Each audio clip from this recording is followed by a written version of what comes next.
Regardez autour de vous tout de suite. Qu'est-ce que vous voyez? Peut-être des piles de livres que vous deviez lire, des vêtements à trier, des cartons dont vous avez oublié le contenu. Pensez-vous que ce n'est que de la paresse, un manque de responsabilité, un défaut de volonté? Et si je vous disais que ce désordre n'est pas de votre faute? Et si ce chaos qui vous entoure n'était qu'un cri silencieux à l'aide, la manifestation physique d'une profonde blessure psychologique? Dans la vidéo d'aujourd'hui, nous allons aborder un lien surprenant mais essentiel.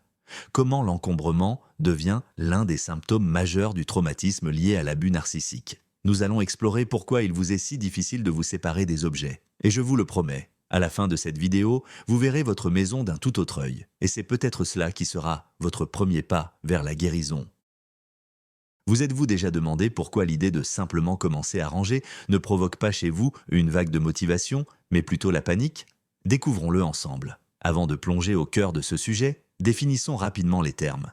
Qu'est-ce que l'abus narcissique? Ce n'est pas une simple dispute ou une mauvaise relation. C'est une violence psychologique systémique visant à briser votre volonté, à détruire votre estime de vous-même et à établir un contrôle total. Le narcissique se nourrit de vos émotions. Il vous pousse à douter de votre propre jugement, de votre mémoire et de vos sentiments. Ce processus s'appelle le gaslighting. Après des mois, voire des années d'une telle exposition, la victime développe ce que les psychologues nomment le trouble de stress post-traumatique complexe ou TSPT complexe.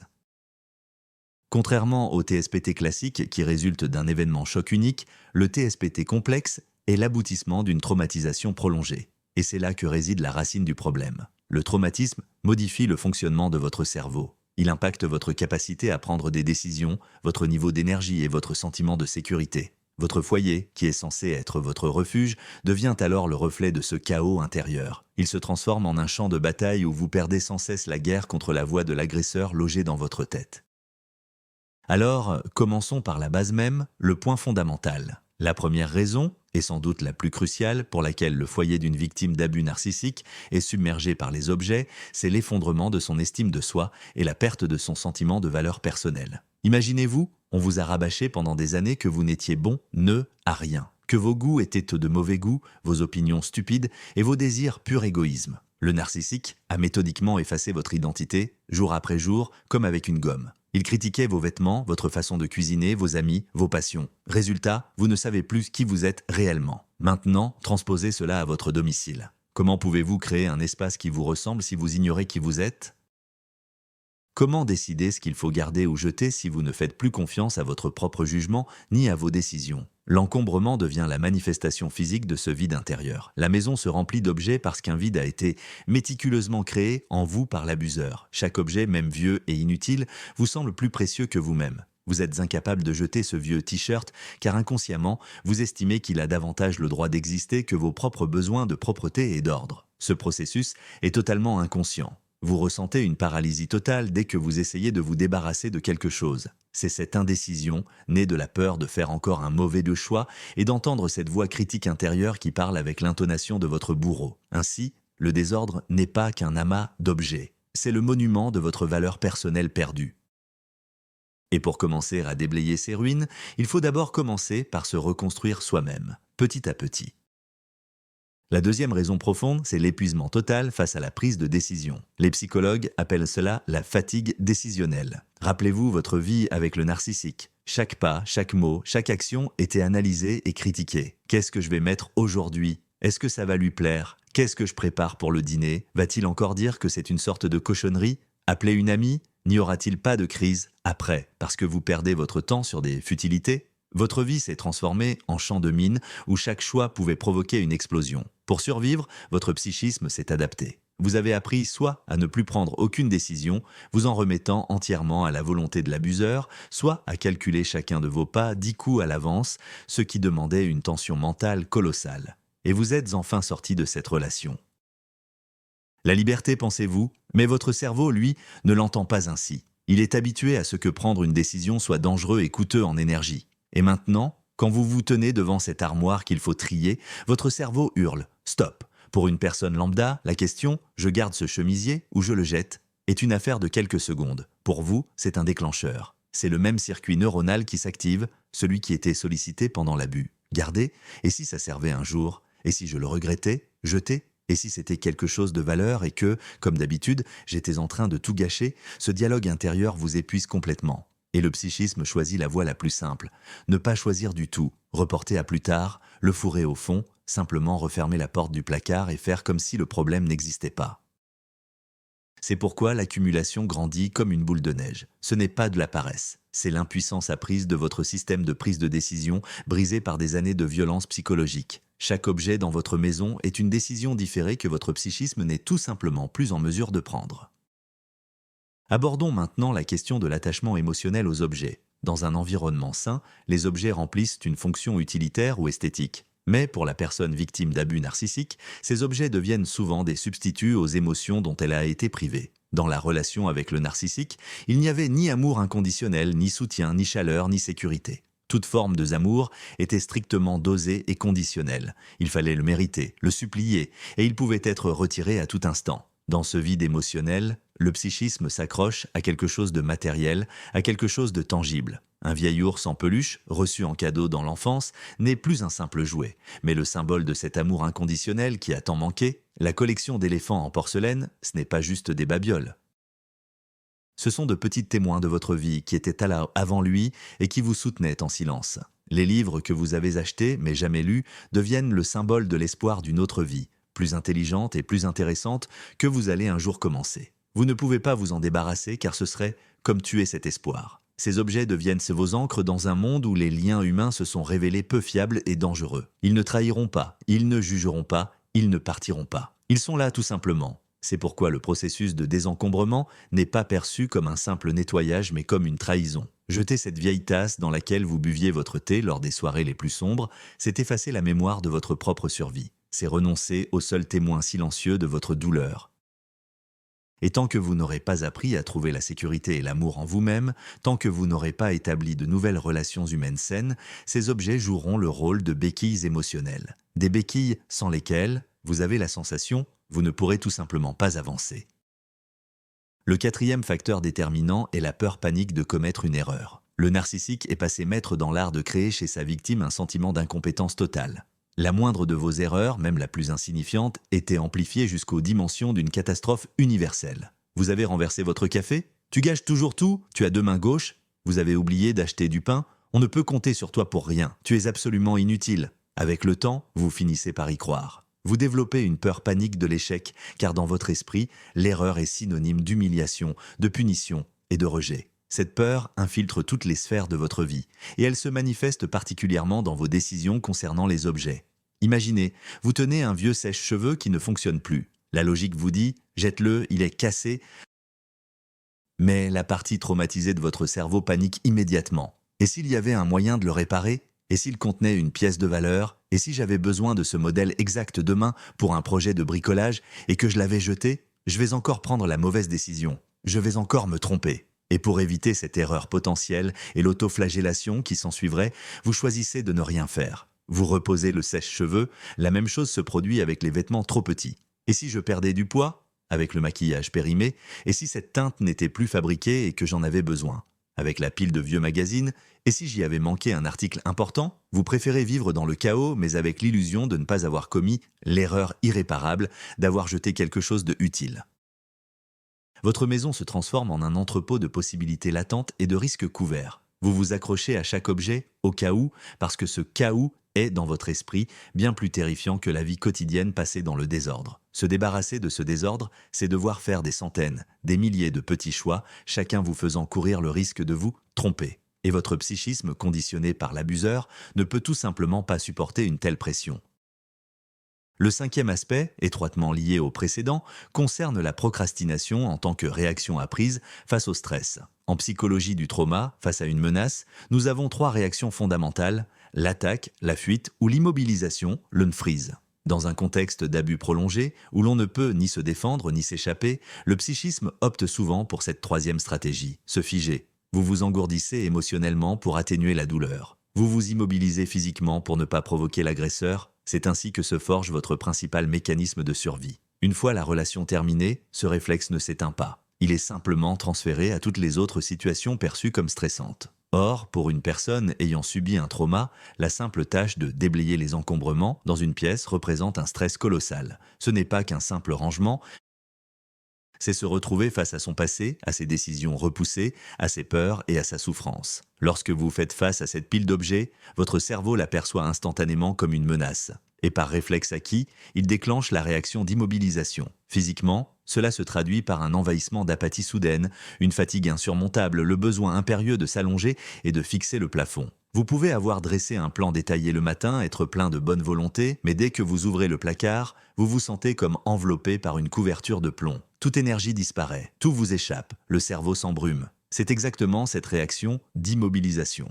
Votre corps et votre esprit sabotent de vos propres intentions, car à leurs yeux, cette tâche est inextricablement liée à une tension psychologique intolérable. C'est la même forme de procrastination qui vous a freiné dans la recherche d'un nouvel emploi ou dans le lancement de nouvelles relations. C'est un mécanisme de défense qui vous a aidé à survivre, mais qui, aujourd'hui, vous empêche de vivre pleinement. Les gens de l'extérieur appellent cela de la paresse, mais ce n'en est pas. La paresse suppose que vous ayez de l'énergie et que vous refusiez simplement de la dépenser. Or, vous n'avez absolument aucune énergie disponible à cet instant. Toute votre énergie est aspirée par la lutte intérieure et la suppression des souvenirs traumatiques qui s'activent à la simple vue du désordre.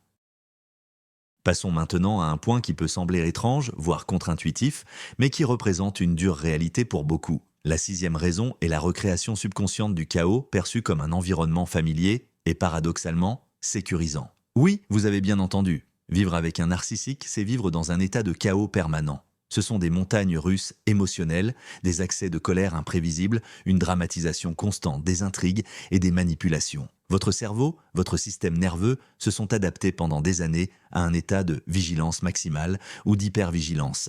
Le calme et l'ordre deviennent alors des concepts inconnus, voire anxiogènes. Quand le calme revient dans votre vie, votre cerveau, habitué à la tempête constante, s'inquiète. Le silence lui semble suspect, voire menaçant. Il s'attend à ce que le piège se referme.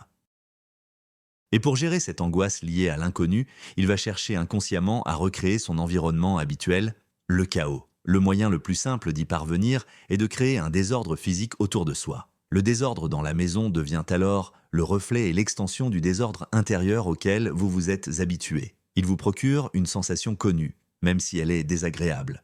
Vous savez comment naviguer dans le chaos, vous ne savez pas comment vivre dans l'ordre et l'harmonie. L'ordre exige de l'entretien, il exige de la responsabilité. Il exige de croire que vous méritez de vivre dans un espace beau et confortable. Le chaos, lui, n'exige rien. Il est, de plus, le désordre physique sert de distraction permanente.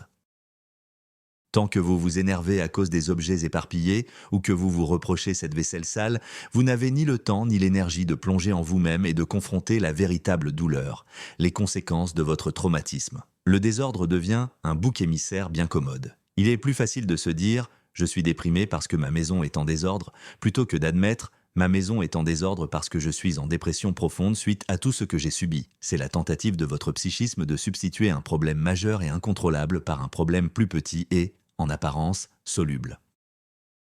La 7e raison, bien qu'évidente en surface, puise ses racines profondes dans le traumatisme. Il s'agit du manque chronique d'énergie. L'abus narcissique est un véritable marathon de survie qui draine toutes vos ressources, émotionnelles, mentales et bien sûr physiques. Le stress permanent généré par la nécessité de marcher sur des œufs et de décrypter l'humeur de votre agresseur consume littéralement votre système nerveux. Le taux de cortisol, l'hormone du stress, est constamment à son maximum dans votre corps. Cela provoque des troubles du sommeil, des problèmes digestifs, un affaiblissement du système immunitaire et finalement un état qui s'apparente au syndrome de fatigue chronique ou au burn-out.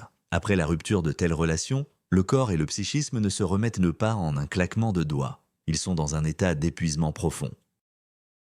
Imaginez que votre batterie interne, qui devrait être chargée à 100%, n'affiche que 10, voire 5%. Cette infime énergie, vous devez la répartir pour les tâches de base. Vous levez, vous brossez les dents, préparez à manger, allez au travail. Pour quelque chose de plus conséquent, comme un grand ménage, il ne vous reste tout simplement plus de force. La simple tâche de ranger un placard vous paraît aussi insurmontable que l'ascension de l'Everest.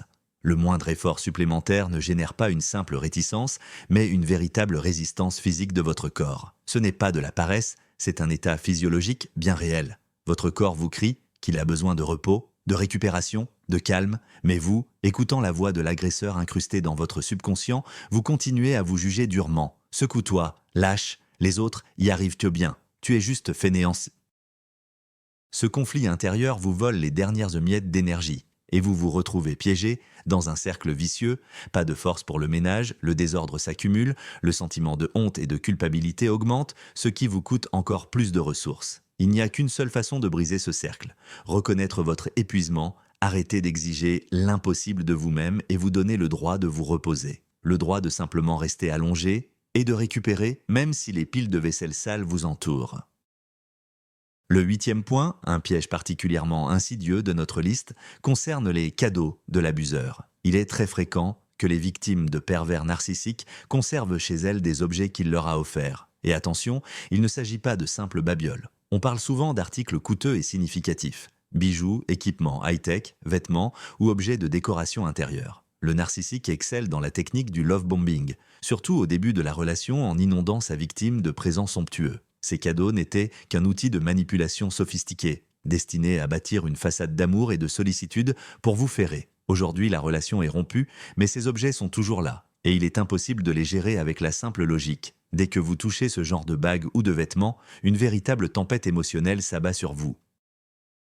D'un côté, cet objet ravive la douleur, les humiliations et le mensonge. Il est littéralement imprégné d'une énergie toxique. De l'autre, le mécanisme subtil mis en place par l'abuseur se remet en marche. Reviennent alors les souvenirs des fameux bons moments, qui n'étaient, en réalité, qu'une façade trompeuse. Des pensées du type « il a pourtant mis tellement de cœur à choisir ça. Ça a coûté une fortune. Comment puis-je le jeter ?» Ou encore « peut-être que tout n'était pas si terrible finalement ?» Ces objets deviennent la preuve matérielle que ce bon existait bel et bien. S'en débarrasser, c'est reconnaître définitivement que tout ce temps a été gaspillé, que tous les amours n'étaient qu'une immense imposture. C'est une vérité trop douloureuse à accepter. De plus, le narcissique instille profondément dans sa victime un sentiment de dette et d'obligation.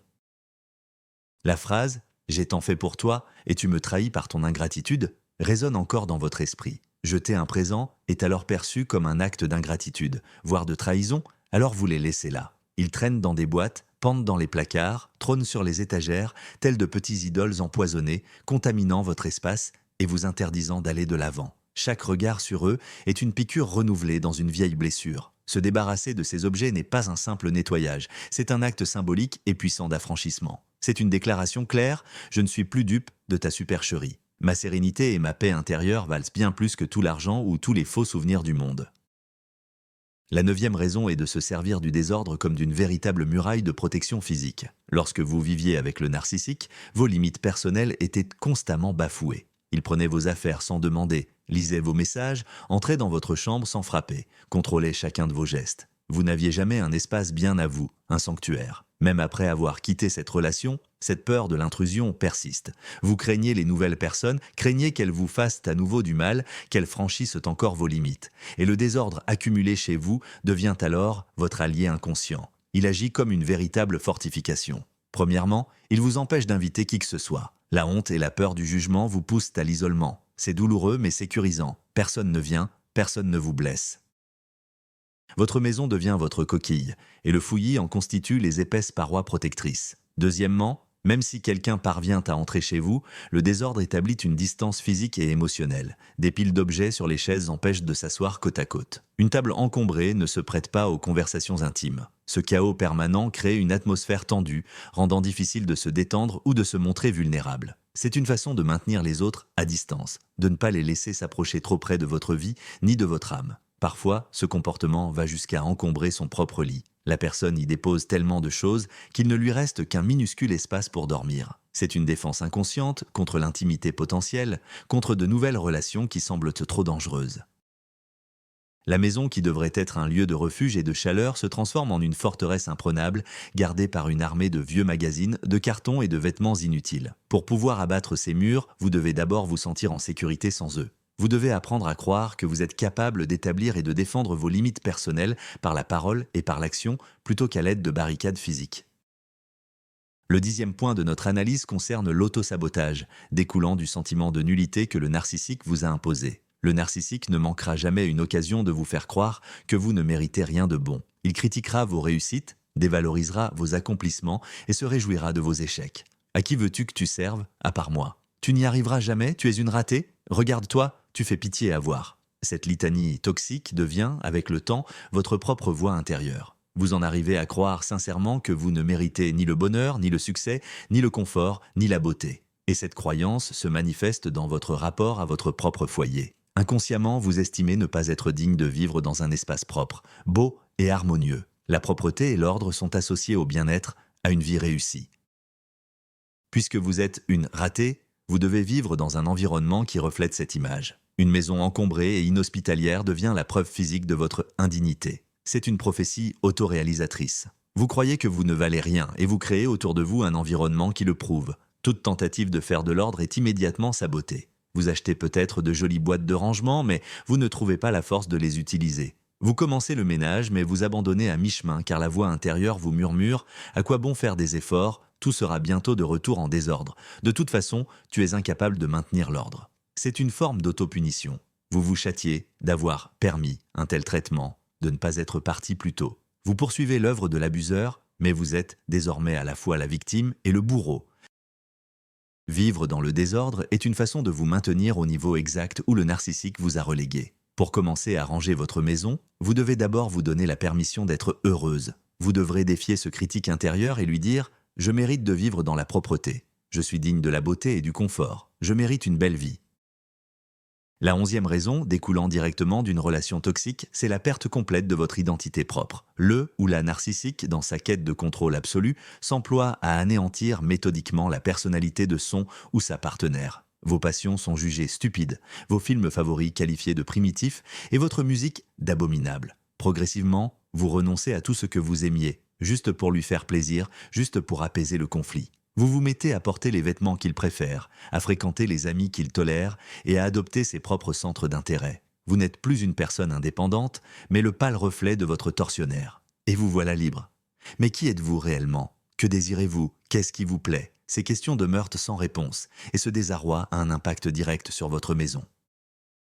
Comment organiser un espace de vie si vous ignorez quel style vous parle vraiment? Comment décider quels objets garder si vous n'arrivez pas à distinguer ce qui vous appartient réellement de ce qui vous a été imposé? Votre maison se transforme en un musée de la vie d'un autre. Elle abrite peut-être des objets que vous détestez, mais qui avaient été validés par votre ex-partenaire. Dans vos placards traînent des vêtements dans lesquels vous ne vous êtes jamais senti à l'aise, mais qu'il insistait pour que vous mettiez. Tout est imprégné de ses goûts, de ses règles, de sa présence lancinante. Vous regardez ces objets sans ressentir la moindre connexion, mais vous êtes incapable de vous en débarrasser car vous ignorez par quoi les remplacer. Vous n'avez ni vision propre, ni concept personnel. Le processus de désencombrement exige de répondre aux questions. Qu'est-ce que j'aime vraiment? Qu'est-ce qui compte pour moi?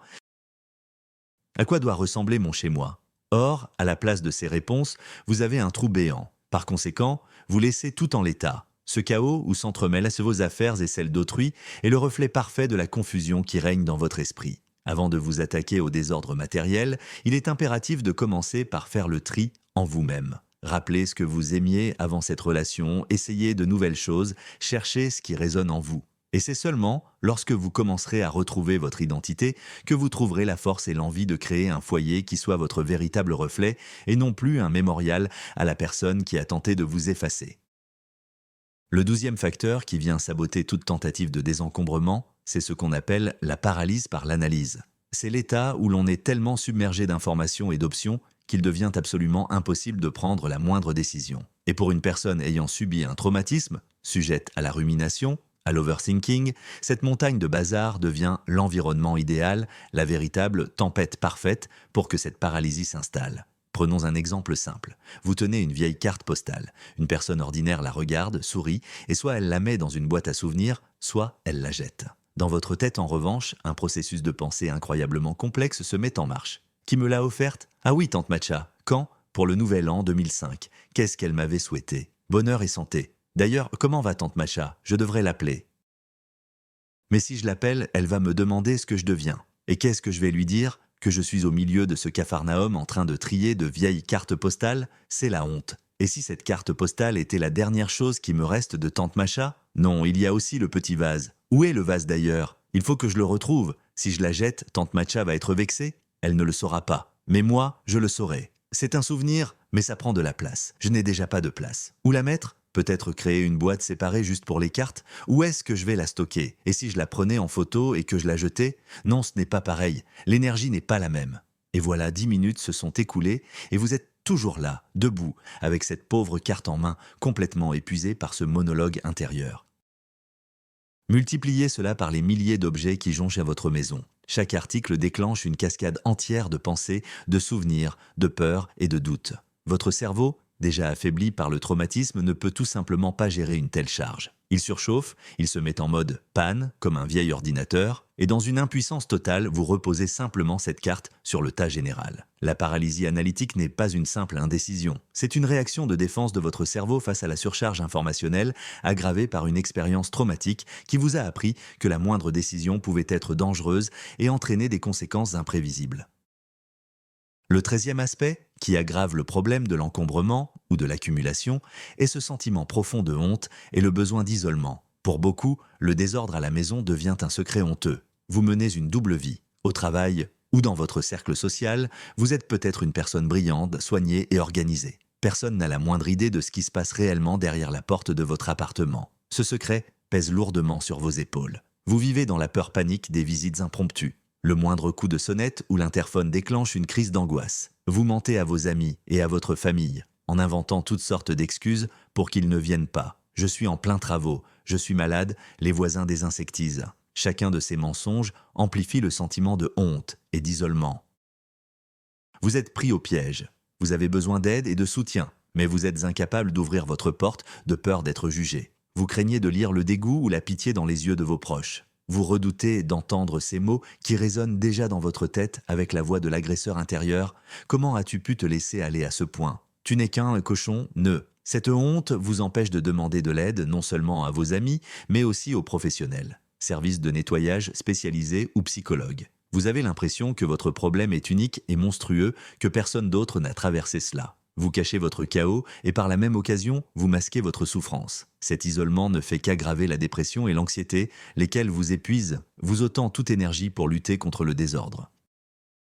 C'est un véritable cercle vicieux. Le désordre génère la honte mène à l'isolement intensifie les expériences traumatiques, et celles-ci vous paralysent, vous rendant incapable de faire le ménage. Rompre ce cercle est incroyablement difficile. Le premier pas, c'est de comprendre que vous n'êtes pas seul. Des milliers, des millions de personnes ayant vécu des traumatismes ou des abus sont confrontées au même problème. Votre désordre n'est pas un défaut moral, c'est un symptôme, tout comme la toux lors d'un rhume. Et vous ne devriez pas avoir honte d'être en difficulté et d'avoir besoin d'aide.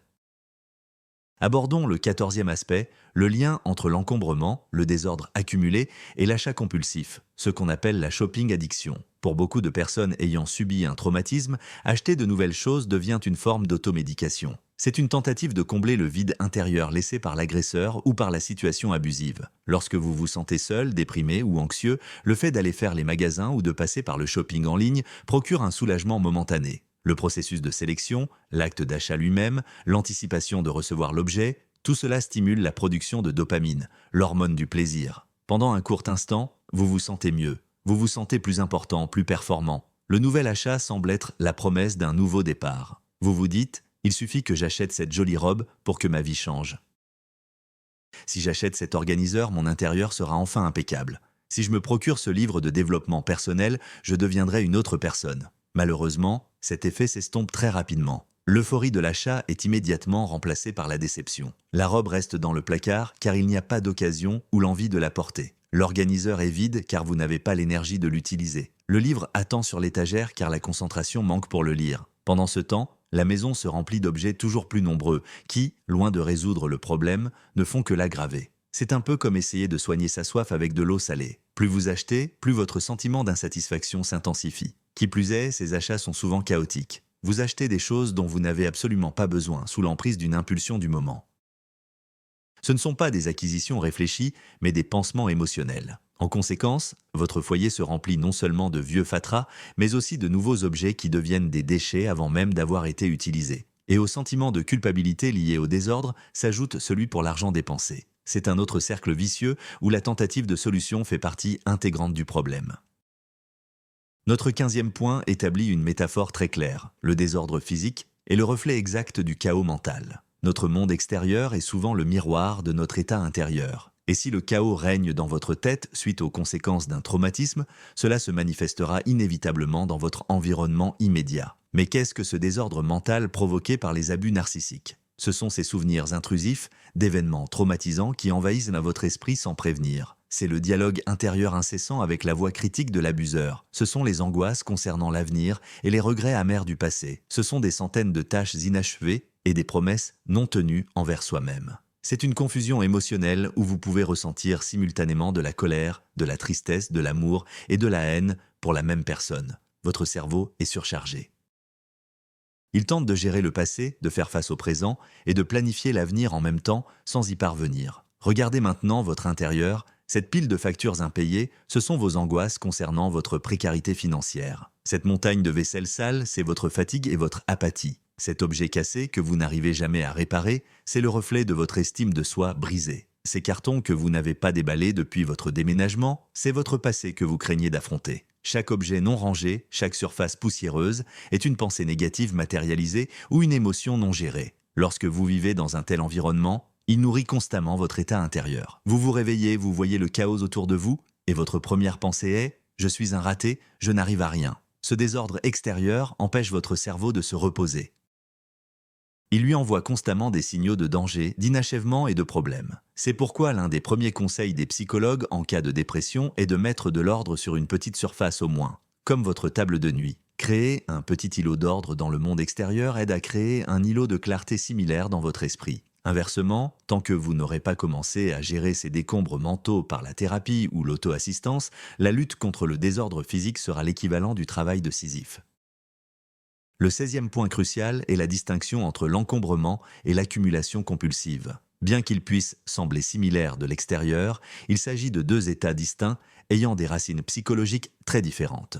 L'accumulation compulsive, souvent appelée thésaurisation pathologique, est un trouble psychiatrique reconnu. Les personnes qui en souffrent ressentent un besoin irrépressible de collectionner et de conserver des objets, même s'ils sont totalement inutiles ou insalubres. Tenter de jeter quoi que ce soit leur cause un stress extrême. Leurs logements deviennent souvent impraticables et dangereux pour la vie. L'encombrement, tel que nous l'abordons dans le contexte du traumatisme, est plutôt un symptôme comportemental qu'un trouble à part entière. La personne aux prises avec ce type d'encombrement est généralement consciente du problème. Elle ne tire aucune satisfaction de son désordre, elle en souffre.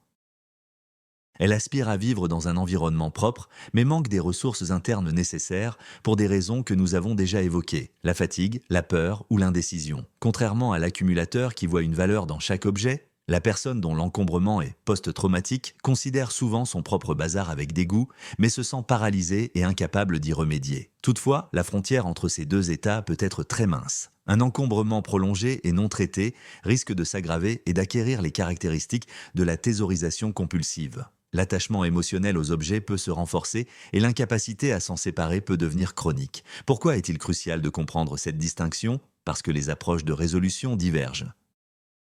Si, dans le cas d'un encombrement lié à un traumatisme, l'accent principal doit être mis sur la psychothérapie et l'atténuation des conséquences d'un abus, un trouble de thésaurisation complet nécessitera une approche plus globale. Celle-ci inclura la thérapie cognitivo-comportementale, TCC, spécifiquement orientée vers la correction du comportement et parfois même un traitement médicamenteux. Par conséquent, si vous sentez que votre situation vous échappe et que votre domicile devient dangereux, il est primordial de consulter un spécialiste pour obtenir le bon diagnostic. La 17e raison, et l'une des plus insidieuses, c'est l'écho de la voix de l'abuseur dans votre tête lorsque vous faites du rangement. Le processus de désencombrement, qui est une activité neutre, voire agréable pour une personne saine d'esprit, se transforme pour vous en un terrain d'autoflagellation. Dès que vous prenez un objet pour décider de son sort, le disque familier se met immédiatement à tourner dans votre esprit. Où vas-tu mettre ça? De toute façon, tu vas encore tout mettre en désordre. Tu n'arrives même pas à gérer ça, bon à rien. Pourquoi as-tu acheté ça d'ailleurs? Encore de l'argent jeté par les fenêtres? Quelle dépensière! Regarde ce que tu es devenu, quelle pitié! Ces phrases ne sont pas les vôtres. Ce sont des citations directes ou des messages généralisés de votre bourreau qui sont tellement incrustés dans votre subconscient que vous les percevez comme vos propres pensées. Ce critique intérieur dévalorise tous vos efforts. Vous avez rangé une étagère, il dira aussitôt « Et c'est tout ce dont tu es capable, regarde tout le travail qu'il te reste. Tu n'y arriveras jamais. » Vous décidez de jeter une chose inutile, il murmure « Tu es sûr? Et si tu le regrettais? Tu prends toujours les mauvaises décisions. » En conséquence, au lieu de ressentir la satisfaction du travail accompli, vous ne ressentez que le vide, la honte et le désespoir. Chaque action est accompagnée d'un torrent de négativité. Naturellement, votre psyché cherchera à éviter ce processus à tout prix. Il est plus facile de ne rien faire du tout que de se plonger à chaque fois dans ce bain d'autocritique et de haine de soi. Lutter contre le désordre devient impossible tant que vous n'apprenez pas à reconnaître cette voix étrangère dans votre tête. Tant que vous n'apprenez pas à lui répondre, ce n'est pas ma pensée. Ce sont ces mots, et ils n'ont plus aucun pouvoir sur moi. Vous devez devenir pour vous-même ce parent bienveillant et encourageant, celui qui vous félicitera pour chaque pas, même le plus petit. Tu as fait du bon travail en rangeant cette étagère. Ce n'était pas facile, je suis fier de toi. Reposons-nous, et demain, si tu en as la force, nous ferons autre chose. Le 18e aspect est un profond sentiment d'être coincé, et ce, aussi bien au sens physique qu'émotionnel. Le désordre de la maison est la métaphore idéale de cet état. Les objets qui s'accumulent depuis des années symbolisent ce passé auquel vous vous accrochez et que vous n'arrivez pas à lâcher. Chaque vieux journal, chaque boîte remplie d'objets inutiles est un véritable ancrage qui vous maintient sur place, vous empêchant d'avancer. Vous vivez littéralement au milieu de votre passé. Il est impossible de commencer une nouvelle vie, car vous n'avez pas libéré l'espace physique nécessaire. Comment quelque chose de neuf et de positif pourrait-il entrer dans votre foyer si chaque recoin est déjà saturé par le vieux et le dépassé ? Ce sentiment d'être coincé imprègne toutes les sphères de votre existence. Vous êtes pris au piège dans un travail que vous n'aimez plus, par peur du changement.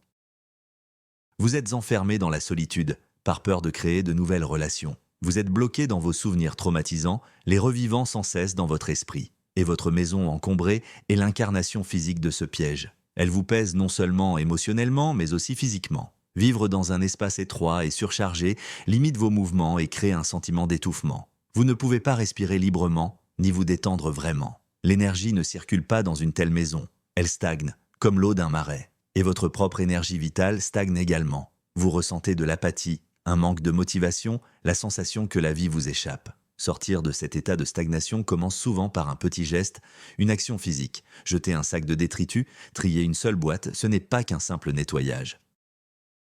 C'est un acte symbolique qui déclare à l'univers « Je suis prêt à avancer, je fais de la place pour le nouveau ». Même un petit espace dégagé, un bureau propre ou un rebord de fenêtre vide peut devenir une source d'énergie nouvelle et donner l'impulsion à des changements dans d'autres domaines plus cruciaux de votre vie.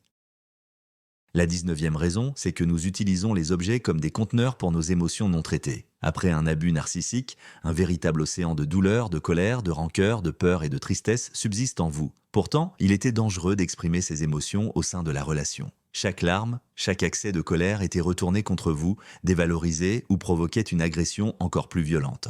Vous avez donc appris à refouler vos sentiments, à les enfouir au plus profond de vous. Mais les émotions ne disparaissent de jamais. Elles ont besoin d'être exprimées. Et si elles ne trouvent pas de voie de sortie saine, que ce soit par les larmes, la discussion ou la créativité, elles commencent à se cristalliser sur des objets matériels. Ce processus est totalement inconscient. Vous achetez un livre lors d'une période de profonde tristesse et ce livre devient le symbole de cette tristesse.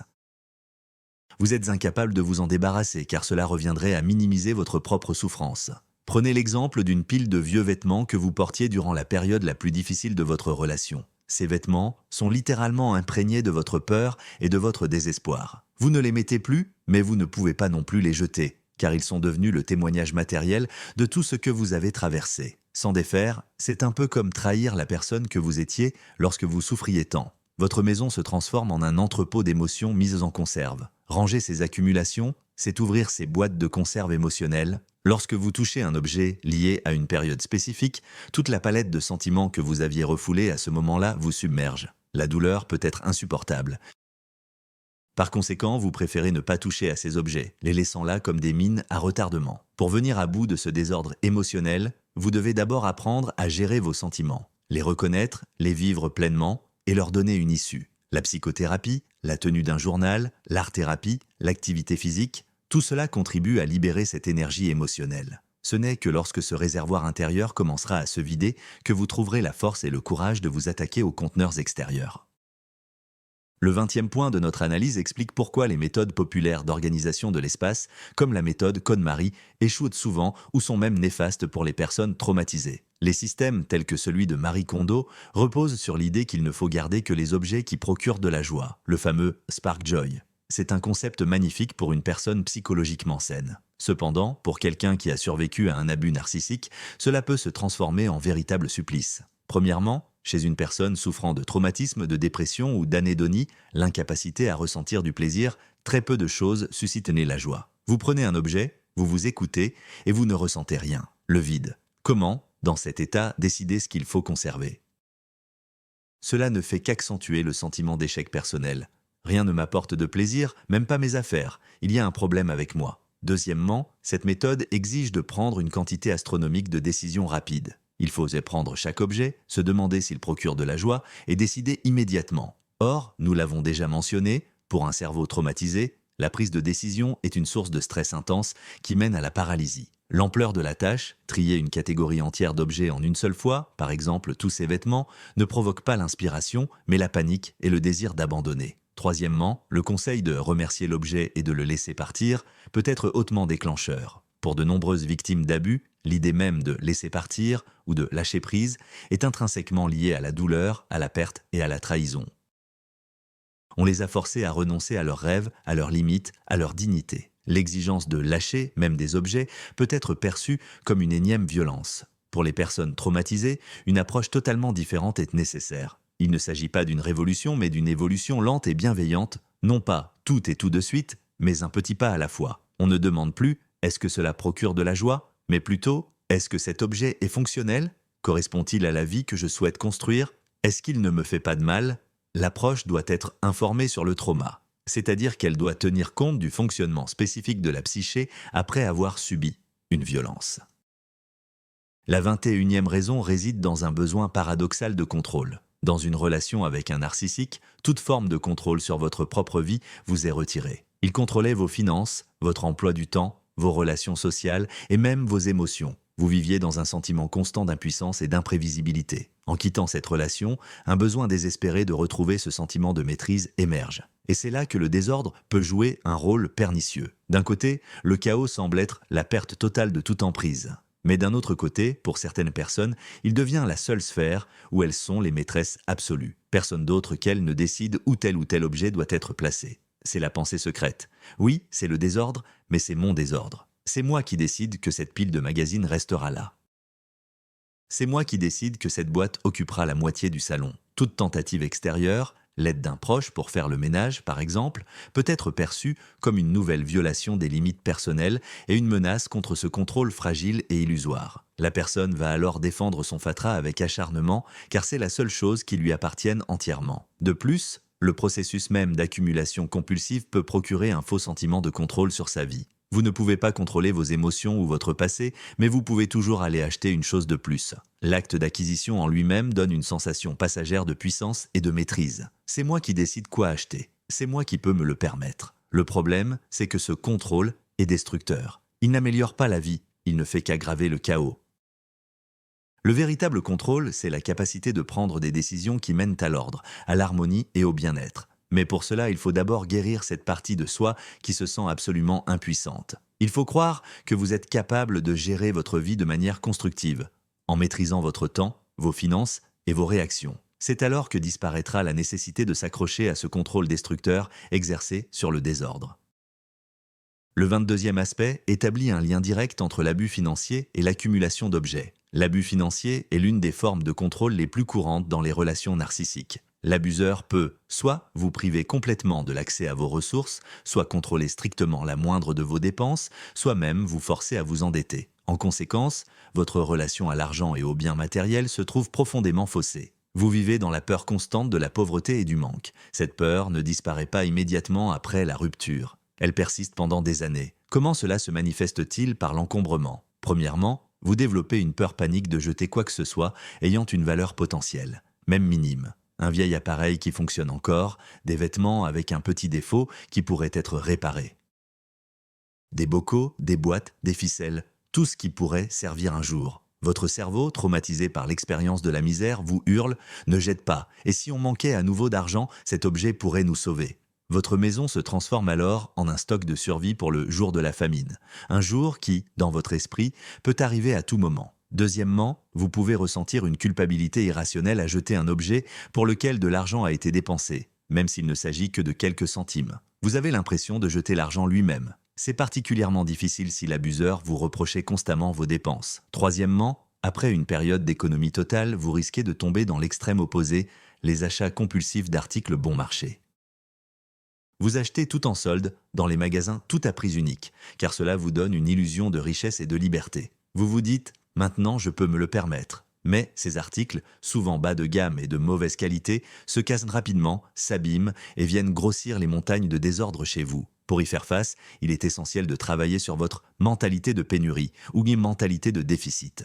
Vous devez apprendre à gérer vos finances, à vous constituer un filet de sécurité. Mais surtout, vous devez vous convaincre que vous êtes capable de gagner de l'argent, que vous n'êtes plus cette victime impuissante, et que votre tranquillité d'esprit et l'espace libre dans votre maison valent beaucoup plus cher que ce vieil objet que vous craignez tant de jeter.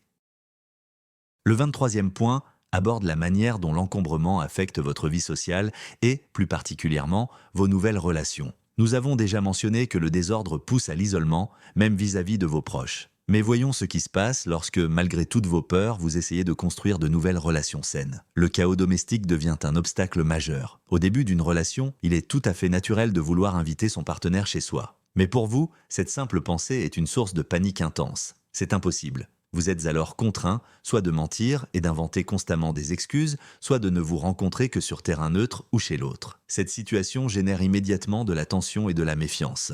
Votre partenaire pourrait penser que vous cachez quelque chose ou que vous n'êtes pas sincère dans cet engagement. Si, malgré tout, vous vous décidez à montrer votre intérieur, cela peut mettre la relation à rude épreuve.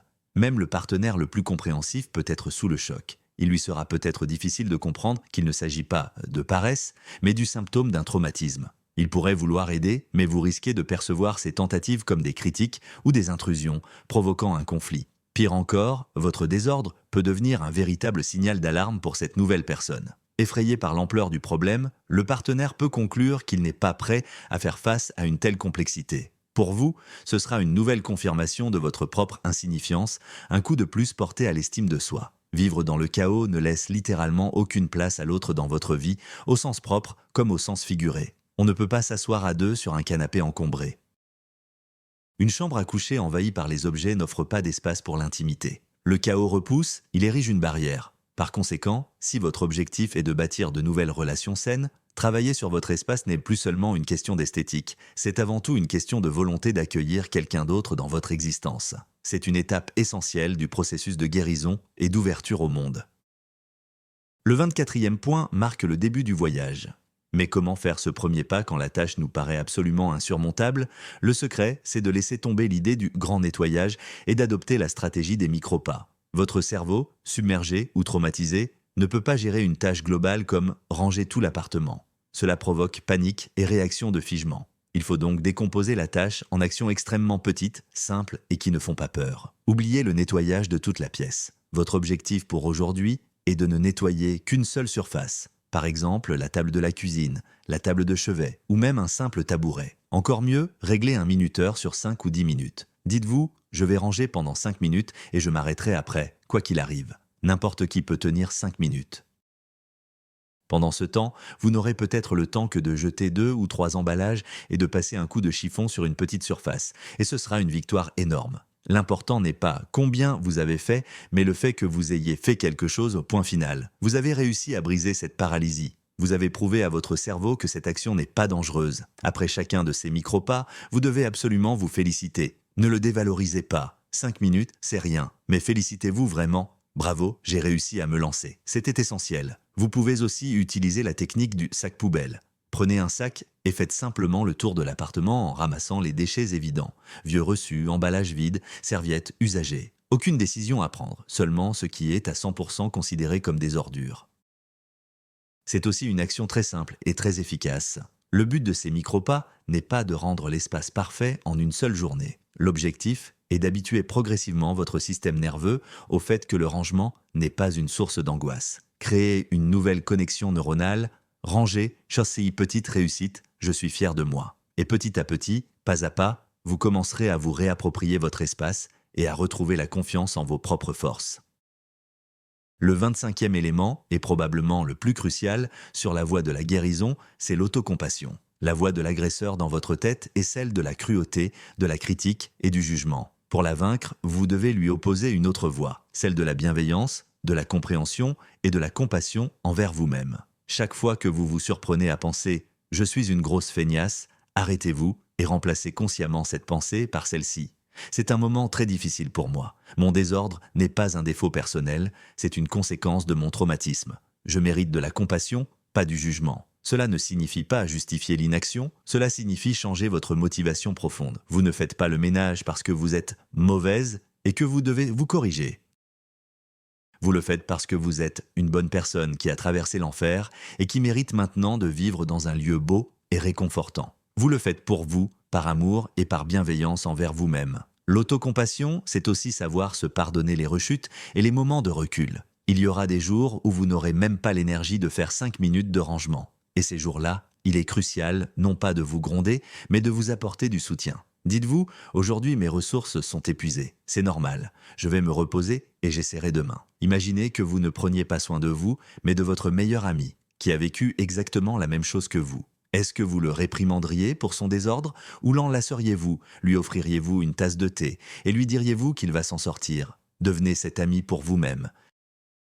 La pratique de l'autocompassion n'est ni de l'égoïsme ni une faiblesse. C'est l'outil le plus puissant pour guérir un traumatisme. Elle modifie la chimie de votre cerveau, réduit votre niveau de stress et active les centres responsables du sentiment de sécurité et de l'attention. Et lorsque vous commencerez à vous traiter avec bienveillance, vous découvrirez avec surprise que le désir de prendre soin de votre espace se manifestera tout seul, naturellement, comme une extension de la bienveillance envers vous-même. La 26e étape consiste en un changement de perspective fondamentale. Il s'agit de redéfinir le nettoyage comme un acte de bienveillance envers soi et non plus comme une corvée haïe. Dans notre esprit, le terme « ménage » est souvent associé à des connotations très négatives. Labeur, saleté, obligation, voire punition. Pour une victime d'abus, cela est encore plus difficile, car le ou la narcissique utilisait souvent le ménage comme un outil de contrôle et d'humiliation. Il ou elle pouvait vous forcer à relaver un sol déjà propre, critiquer sans cesse la qualité de votre travail ou même créer du désordre exprès pour vous obliger à nettoyer sans cesse. En conséquence, le ménage est devenu pour vous un symbole d'asservissement et d'impuissance. Pour changer cela, vous devez consciemment redéfinir la signification de ce mot. Essayez de remplacer nettoyage ou ménage par des expressions comme prendre soin de mon espace, créer un cocon ou rituel de purification. Déplacez le focus du processus, laver, épousseter vers le résultat, la beauté, le confort, la sécurité. Rappelez-vous qu'en nettoyant votre maison, vous n'êtes pas en train de purger une peine. Vous êtes en train de vous créer un sanctuaire, un lieu où vous pouvez vous ressourcer, où vous vous sentez calme et en sécurité. Chaque objet jeté n'est pas simplement une chose en moins, c'est un bol d'air frais supplémentaire. Chaque surface propre n'est pas seulement l'absence de poussière, c'est une déclaration au monde « je contrôle ma vie et mon espace ». Essayez de transformer ce processus en un rituel agréable. Mettez votre musique préférée, allumez une bougie parfumée ou de l'encens. Mettez des vêtements confortables et agréables. Travaillez à votre rythme en prenant des pauses pour une bonne tasse de thé. Récompensez-vous pour chaque petite réussite. Le but est de détruire cette vieille association traumatisante, ménage égale souffrance, et d'en créer une nouvelle. Prendre soin de ma maison égale prendre soin de moi égale plaisir. C'est un long processus qui ne se fera pas en un seul jour, mais chaque fois que vous aborderez le ménage avec cet état d'esprit, vous renforcerez cette nouvelle connexion neuronale saine. La 27e stratégie pour faire face au sentiment de chaos global est de créer des zones de sécurité ou des îlots d'ordre. L'idée n'est pas d'essayer d'embrasser l'inconcevable et de ranger tout l'appartement d'un coup. Il s'agit plutôt de choisir une petite zone très spécifique, de la remettre dans un état impeccable, puis d'y maintenir l'ordre à tout prix. Cela pourrait être votre fauteuil de lecture, votre table de chevet, le rebord de la fenêtre avec vos plantes, une petite table basse. Peu importe ce que c'est, le principal est que cette zone soit visible et qu'elle soit associée, dans votre esprit, au repos et à la sérénité. Lorsque vous créez un tel îlot, plusieurs choses importantes se produisent. Premièrement, vous obtenez un résultat rapide et visible. Cela provoque une puissante libération de dopamine et un sentiment de satisfaction immédiat. J'ai réussi, la preuve est là. Deuxièmement, cet îlot devient votre encre visuelle. Au milieu du chaos général, vous avez un point de mire, un endroit où poser les yeux pour ressentir un soulagement instantané. Cet espace vous rappelle à quoi votre maison pourrait ressembler et ce vers quoi vous tendez. Il vous apporte espoir et motivation. Troisièmement, maintenir l'ordre dans une petite zone est beaucoup plus facile que dans tout l'appartement. Cela entraîne votre capacité à maintenir la propreté et en fait une véritable habitude. Chaque jour, en essuyant la poussière sur votre table de chevet sécurisée, vous renforcez votre confiance en vous. Quand vous sentirez que maintenir l'ordre dans cet îlot est devenu facile et naturel, vous pourrez l'agrandir. Ajoutez l'espace propre au sol autour de votre table de chevet, puis la commode. Ainsi, progressivement, îlot par îlot, vous reprendrez votre espace au chaos. Cette méthode réduit l'anxiété, rend la tâche réalisable et fournit un renforcement positif constant. Ce n'est pas un assaut de la forteresse, mais un siège lent et assuré qui, au final, mènera inéluctablement à la victoire. Le 28e point, savoir quand il est nécessaire de solliciter une aide professionnelle. Parfois, malgré tous nos efforts, l'auto-soin ne suffit pas. Le traumatisme peut être si profond et le problème d'accumulation si avancé qu'il devient tout simplement impossible de s'en sortir seul. Et il n'y a absolument aucune honte à cela. Admettre que vous avez besoin d'aide n'est pas un signe de faiblesse, mais une marque de force et de sagesse. De quel type d'aide s'agit-il ? En premier lieu, un psychothérapeute spécialisé dans le travail sur le traumatisme et, idéalement, sur les conséquences des abus narcissiques. Le thérapeute vous aidera à comprendre les causes profondes de votre état. Il vous accompagnera pour traiter les souvenirs traumatiques, guérir l'enfant intérieur, développer l'autocompassion et établir des limites personnelles saines. Le travail sur le désordre sera bien plus aisé lorsque vous commencerez à guérir la racine du problème. Deuxièmement, il peut s'agir de l'aide d'un psychiatre. Si vous présentez des symptômes de dépression sévère, de troubles anxieux ou de TSPT complexe, troubles de stress post-traumatique complexe, le médecin pourra prescrire un traitement médicamenteux pour stabiliser votre état et vous donner l'énergie nécessaire aux prochaines étapes. Troisièmement, il existe la profession d'organisateur d'espaces sensibles au traumatisme, ou Trauma Informed Organizer. Ce n'est pas seulement quelqu'un qui vous aidera physiquement à désencombrer. C'est un professionnel qui comprend les aspects psychologiques de l'accumulation. Il travaillera avec vous avec douceur, à votre rythme et sans le moindre jugement. Il vous aidera non seulement à mettre de l'ordre, mais aussi à créer un système de rangement qui vous convient parfaitement et vous enseignera les compétences pour maintenir cet ordre durablement. Solliciter de l'aide est un investissement en vous-même et dans votre avenir. Vous n'avez pas à traverser cette épreuve seul. Il existe des personnes qui sont prêtes et formées pour vous accompagner. Et le pas que vous ferez vers elles pourrait devenir le tournant décisif sur votre chemin vers la guérison. La 29e raison cruciale à connaître est la perturbation des fonctions exécutives du cerveau, conséquence directe d'un traumatisme. Ces fonctions exécutives sont un ensemble de processus mentaux supérieurs qui nous permettent de planifier, d'organiser, d'initier et de mener à bien des tâches, de gérer notre temps et de maintenir notre concentration. Ce sont, en substance, le PDG de notre cerveau. Le stress prolongé et les traumatismes attaquent littéralement le cortex préfrontal, la zone du cerveau responsable de ces fonctions. En conséquence, chez une personne ayant subi des abus, les fonctions exécutives peuvent être gravement altérées. Comment cela se manifeste-t-il concrètement dans le contexte du ménage ou du rangement ? Difficulté à planifier ? Il vous est difficile d'établir un plan d'action. Vous regardez la pièce et vous ne savez pas par où commencer. Tout semble être également important et urgent. Difficulté à structurer. Vous avez du mal à décomposer une tâche importante, le ménage, en petites sous-tâches gérables.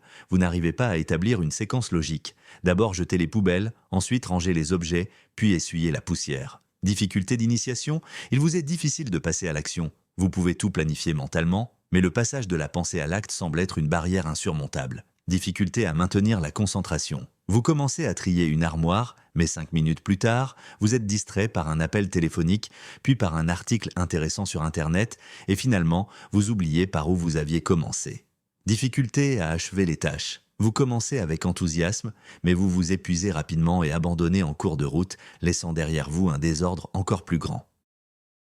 Comprendre que cela n'est pas dû à votre paresse ou à votre désorganisation, mais à une conséquence neurobiologique réelle du traumatisme est extrêmement important. Cela enlève un immense poids de culpabilité. Cela aide aussi à trouver les bons outils d'auto-assistance.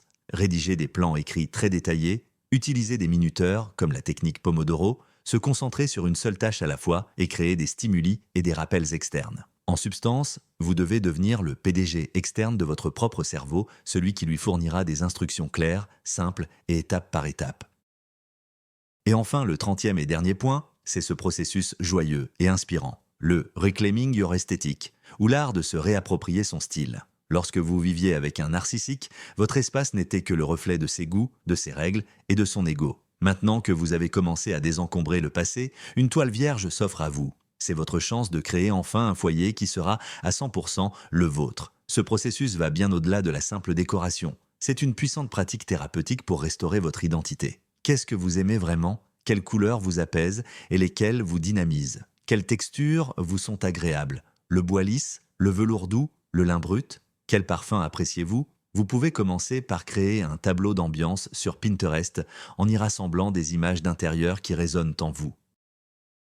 N'analysez pas, sauvegardez simplement ce qui vous plaît. Avec le temps, vous commencerez à voir des schémas, à comprendre votre style. Que ce soit le minimalisme scandinave, le bohème chaleureux ou un style éclectique et coloré. Peu importe ce que c'est, l'essentiel est que ce soit le vôtre. Vous n'avez plus besoin de demander la permission à personne. Vous pouvez peindre un mur d'un rose éclatant. Vous pouvez accrocher vos propres dessins ou photographies. Vous pouvez même acheter ce fauteuil amusant dont il se serait moqué. Chaque objet que vous introduisez dans votre nouveau foyer doit être choisi par vous, avec amour et pleine conscience. Ce processus vous redonne le sens de l'autonomie et de l'autorité sur votre vie. Vous n'êtes plus un personnage dans la pièce de quelqu'un d'autre. Vous êtes le metteur en scène, le scénariste et le héros de votre propre histoire.